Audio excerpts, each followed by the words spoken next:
Some leaders probably shouldn't be leaders. I'm Greg Schinkel, President of Unique Training and Development and Frontline Leadership Systems. And you know what? Some people just aren't a good fit for the leadership job and probably should be demoted or terminated. The reality is, for every 15 to 20 supervisors, there's usually one or two who aren't up to the challenge, and they're holding back their team from achieving more. The interesting thing is that given the chance to step into or back into an individual contributor role, many of those struggling leaders would gladly go back to being a worker. Of course, it might mean giving up a little bit of compensation, but in their mind, it also reduces quite a bit of the stress. So what are the signs that a leader is struggling and might not be up to the challenge? One sign is that they don't seem to care about their job or their team. They're constantly being negative or indifferent.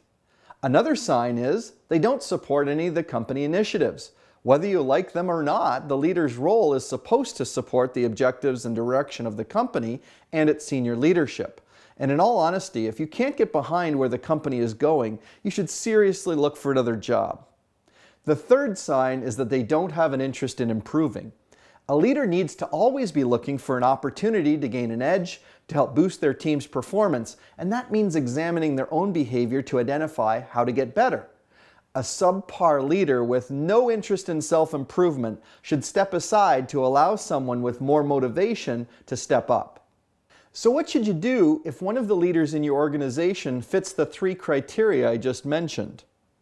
First, have a frank discussion with the person and be specific about the behaviors that need to improve. Second, ask the person for their perspective. If they're willing to own up to the need to improve and willing to work hard at it, support them. If not, you're on your way to replacing them with someone better. Third, acknowledge progress, and if there isn't any progress, take the next step and demotivate or terminate the leader so that you can get someone in the role who has a greater commitment to excellence. Now, what if you have a lot of leaders who are exhibiting the negative attributes I listed earlier? Then you might need to look in the mirror. Likely their behavior is a reflection of their manager. Training can help improve overall skill set, and sometimes after the training, you'll see who's willing to grow and develop and who sloughs off the need for change. Almost all problems at their root are leadership problems, and therefore nearly all solutions are leadership solutions. So make sure you've got the right people in leadership positions and then develop those leaders continuously. We'd love to partner with you to create a high-performance leadership team. And of course, you can do that by having us involved on site with you, delivering our Frontline Leadership program. Why not connect with other like-minded leaders in one of our social media networks, on Twitter, on Facebook, or on LinkedIn?